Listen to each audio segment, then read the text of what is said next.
Hello guys, welcome back to Michelle's version of calculus, where it honestly barely makes sense to me, but I'm trying. Alright, 7.4, reasoning with slope fields. This is basically, there's really no notes to take here.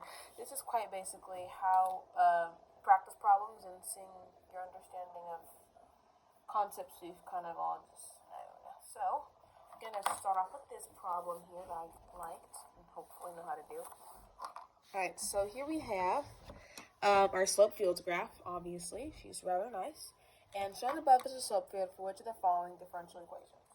So, first things first, I want us to notice, and it's going to be, a pretty big thing here, is how we already can see where our slopes are 0.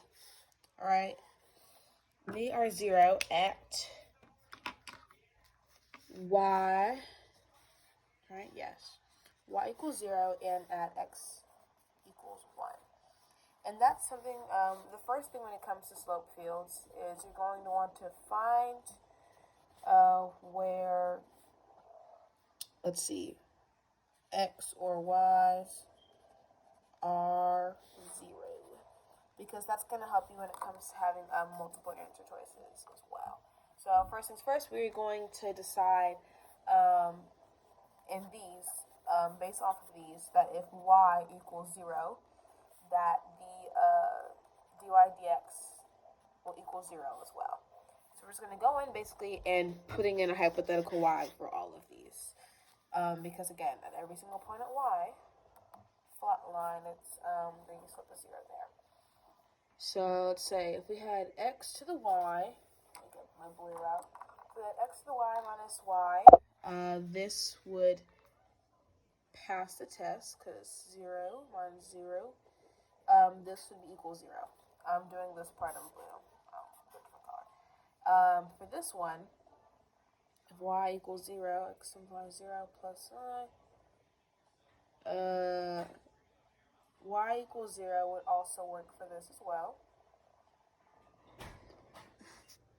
Okay, so if we plug in 0 for y in this equation, unless x is 0, which is not going to be at every point, of course, it's changing. So this would not work. If y is 0 for this would also dy dx would equal 0. And here, well, we quite literally do not have a y to equal 0. So, more than likely, this is not it either. Cool.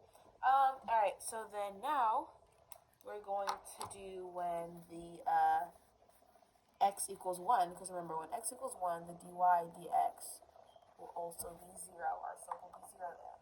Remember, dy dx is the same thing as derivative, and derivative is just slope. For the Pookie Bears who forgot that.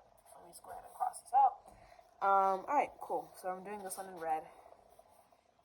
If we plugged in a 0 for, these are checked. So if we plugged in a 0 for this, 0 minus this, then this honestly could still possibly work. This would not give you what we want. It would not give you 0, 0.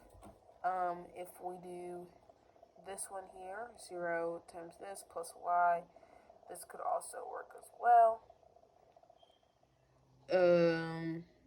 If we do x minus 1 times y squared, this, if I put in a 0 here, 0 minus 1, yep, this could also work as well. So now we're going to go and do something a bit differently. We are going to find a point now where we can kind of guess what the slope is. I see right here, this looks like it could be a 1. So then we'll just plug in that point and check for a couple more test points. I would say it's around 1. And so when we plug these all in, these two, this ends up canceling out. This ends up not working, and so our answer is A for this one. Use the points given and to sketch out what it would look like on a graph using the points they gave us.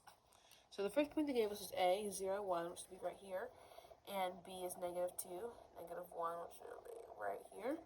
And basically, this is super simple. You're just going to follow along your current like before and sketch out just kind of around what this would look like. So this would look like such. And then this top one here would look kind of like this as well. Alright, that's one example there.